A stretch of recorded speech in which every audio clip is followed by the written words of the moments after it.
Hello and welcome to another exciting edition of the Cards Subject to Change podcast, the podcast by the fan, for the fan. I'm your host, Never Wrong, Nick Bull. Joining me as always is my tag team partner, our tag team champ of the podcasting network, the Wizard CZ. Wiz, how you doing tonight? I'm doing pretty good, and I gotta give a shout out. We had Joe Winkle and Nick Brinks over on the Educated Ignorance podcast saying that they were the tag team champions of For Frequency's sake. No way, sirs. You want to challenge us? You gotta go through us to get those tag titles. I totally agree. And if you want them there, we'll put them up in a ladder match. That's the only way we'll do it, right? Absolutely. You're climbing the ladder, CZ. I got bad knees. well, we'll see how that goes. We're inching our way to episode 100. We're inching our way to episode 100. That's next week. But first, we've got the fellas from Absolute Pro Wrestling joining us for episode 99. The pros of Absolute Pro, if you will. The pros of Absolute Pro. Jason Prentice, who has one of the most impressive wrestling rooms I've ever seen. Thank you, Jason, for joining us. And Brandon the Shank Eubanks. Now, ladies and gentlemen, I just got to preface this. Brandon may be a little preoccupied. He's got 2010 going on in the background, so he may be a little preoccupied with our show being recorded. So I had to bust you out. I had to bust you out on it.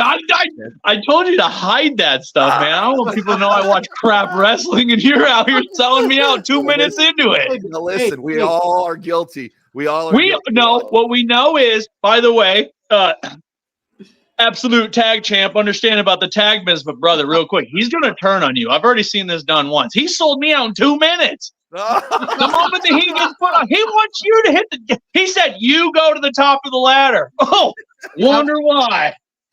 Big man climbing the ladder. We're gonna see somebody fall. That's. So I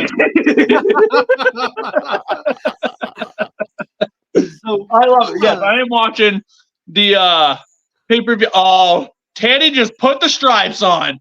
Watch out. Gotta get it, Teddy. He's got skinny McIntyre. Oh, Teddy didn't. Oh, man, I'm not spoiling it for nobody else. Go watch on the Peacock right now, 2010, Fatal 4-Way. No. Don't watch it right now. Wait till we're done. No, wait. Yeah, you're right. Wait till it's done. Watch on. I'm just saying. Skinny Drew McIntyre, PhD English, or Kofi Kingston, match number 1, Theodore Long. Little Nate. This should be the main event. I love how they start hot.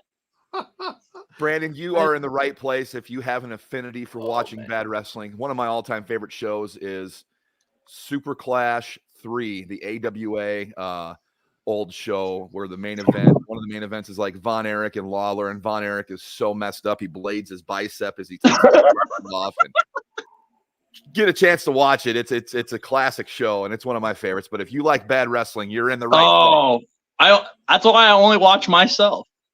All right. Nick knows this all too well. My guilty pleasure is always 1996 Uncensored, the battle to end Hulkamania, the 3-tiered cage, where Hulk and Macho Man go up against 8 other guys and come out smelling like roses. See, why don't we book like that, Prentice? Come on. Except for I get okay, so our budget's not that big. So hear me out. We get a dog kennel, right? One of them outdoor ones. That's stage number 1. Okay. Yep. Stage number 2. I don't know, but we'll figure it out. All right. We'll figure it out. But stage 1, crazy. Bull rope all the way around the ring. Jason, Brandon, I'm going to ask you guys the same question I ask every one of our other guests. And it doesn't matter to me who answers first, but why professional wrestling? What got you hooked and why are you a fan? I'll let you go first. Yeah. So I really got in at a very young age. I mean, my earliest memory is just being at my grandmother's, watching old VHS tapes, because my mom worked at a video store when I was very young, and I would just get all these copies of just WCW pay-per-views and WWE pay-per-views, and I was just hooked, and I just kept watching from a very, very young age, all the way up until I graduated high school. And I just knew I wanted to get into the business at some point. I didn't know how much of a history my family had in the business either, which is really cool to find out after after all that. But I just at a really young age, my mom was into it, my grandmother was into it, and that kind of helped kind of stabilize my love for pro wrestling because other people around me were also fans of it. They didn't it wasn't shameful, because there's people who kind of look at pro wrestling as a dirty little thing, like that's a sideshow, whatever.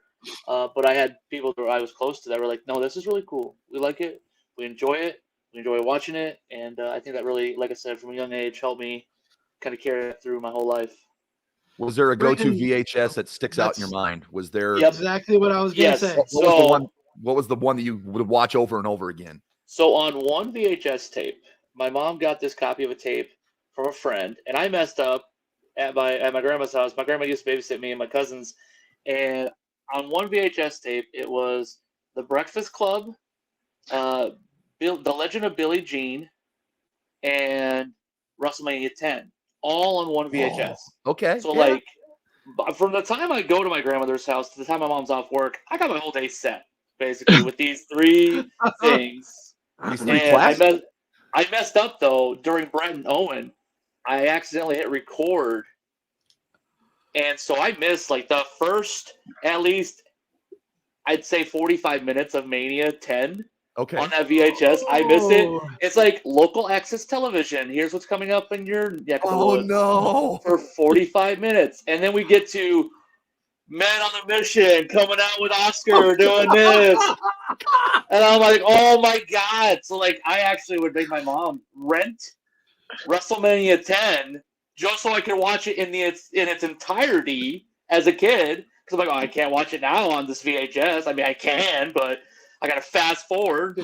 The kids don't know the difficulty nowadays of fast forward back in the 90s and the early 2000s as it is now. But yeah, all VHS tapes, by the way, not just WrestleMania. Yes, yeah, I had to be. It was me kind of move forward real quick here. You had to remember what time it was. Yep. Absolutely. I guess now when I go back and watch WrestleMania 10, I'll cringe during Brett and Owen knowing that you recorded over it, but I'll laugh when Men on a Mission come out. Yeah, absolutely. I do. I'm like, I don't remember. Like, I'm like, man, that match was really quick. Because, like, Men on a Mission are there, and then they're gone. They're just, boom. It's just in, out. And I'm like, did they win they didn't win the tag belts. And I get this full VHS tape. I'm like, God, there's a lot of information I didn't know.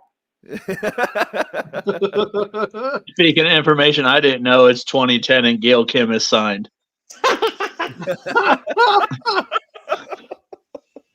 Brandon, what got you hooked on pro wrestling? What got you hooked as a fan, and why are you still immersed in pro wrestling? Right here, 2 reasons. Nobody believes me that I was a Hardy Boy fan before they were even the fucking Hardy Boys on TV. Excuse my French. But I remember, so my earliest memories is like 96, but it's very spotty. I'm, by the way, born in 93, so my memory goes back. Yeah, right there. Yeah, hi, Jeff Hardy. I'm a huge Jeff Hardy mark. I got all my autographs are up there. But I mean, got them. But so like, I didn't have friends growing up. I got picked on by my little brother. I was that kid. I was a fat kid so to me, like, and it's the 90s, dude. We all know what's the hottest ticket. What's beating Monday Night Football? Monday Night Raw. Right. So yeah, and it's Austin. So like, I'm also a huge Austin mark. By the way, if I ever meet Kevin Owens, I'm gonna bawl, just hysterically cry in his arms and thank him for wrestling. Because I kicked everybody out of my house for my WrestleMania party, and I sat in silence and cried the happiest quiet tears of my life. I just sat there like quiet like this and just kept rolling down my face with just hundreds of tears. It was crazy. It was so sad. I loved it. Now, Shank, you're a good sized dude, so the visual of Kevin Owens holding you would be beautiful because we're about the same size. I might even be a little bigger than him. I call him Dad. Papa. He's like, what's wrong? What?